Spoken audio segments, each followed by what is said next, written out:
కడప జిల్లాలో మైదుకూరు నియోజకవర్గం బ్రహ్మంగారి మఠం మండలంలో పలువురాలపల్లె గ్రామ పొలం 1938 సర్వే నంబర్లో దాదాపు 153 ఎకరాలు, పాపిరెడ్డిపల్లె గ్రామ పొలం సర్వే నంబర్ 418లో 23 ఎకరాలు, అంటే దాదాపు 176 ఎకరాలు ఎకోరియన్ అనేటువంటి సోలారు ఎనర్జీ సంబంధించినటువంటి కంపెనీకి ఈ సోలార్ పవర్ జనరేషన్ కోసం అని చెప్పి ప్రభుత్వం కేటాయించింది.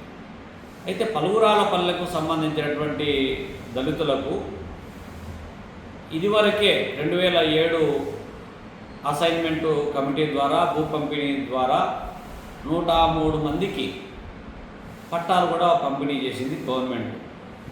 అయితే వాళ్ళకు భూములు చూపించడంలో కావచ్చు, లేకపోతే పాస్బుక్లు పంపిణీ చేయడంలో కావచ్చు, ఇవన్నీ చేయకుంటే వాళ్ళు మేము అసైన్మెంట్ కమిటీ ఆమోదమైంది కదా, ఈరోజు కాకపోతే రేపైనా మాకు పట్టాలు వస్తాయన్నటువంటి ఆలోచన చేస్తున్నటువంటి క్రమంలోనే ఇవాళ గవర్నమెంట్ చేసినటువంటి నిర్ణయం ఏదైతే ఉందో ఆ నిర్ణయం వల్ల 103 ఫ్యామిలీస్ భూమికి దూరమయ్యేటువంటి ప్రమాదంలో పడిపోయింది.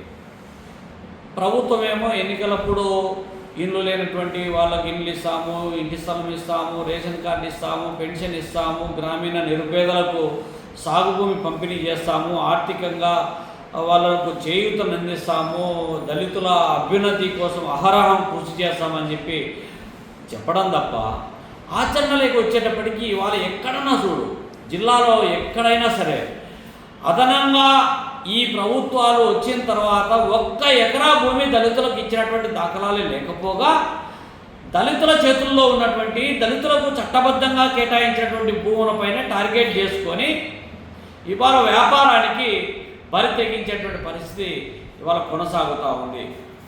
ఎక్కడైనా ఆధిపత్య కులాల చేతుల్లో ఉన్నటువంటి అసైన్మెంట్ కానీ లేకపోతే డీకేటీ భూములు కానీ ఉంటే వాళ్లకు ప్రతి సంవత్సరము గుత్త చెల్లించి ఆ లీజు అగ్రిమెంట్ ప్రాతిపదికన సోలారు లేకపోతే ఇతర ప్రయోజనాల కోసం సేకరించేటువంటి పరిస్థితి ఉంటే, కానీ దళితుల విషయంకి వచ్చేటప్పటికీ ఎలాంటి నోటీసులు లేకుండా, ఎలాంటి హెచ్చరిక లేకుండా, ఎలాంటి పరిహారం లేకుండా, ఎలాంటి సహాయం లేకుండానే అడ్డగోలుగా భూములు తీసుకోవడం అనేటువంటి చాలా దుర్మార్గపూరితమైనటువంటిది.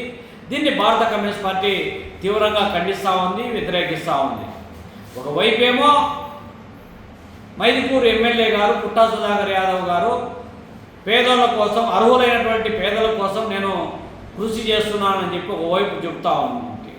ఇంకోవైపు పేదలకు ఇచ్చినటువంటి భూములను, దళితులకు ఇచ్చినటువంటి భూములను లాక్కోవడం అనేటువంటిది చాలా దుర్మార్గపూరితమైనటువంటిది.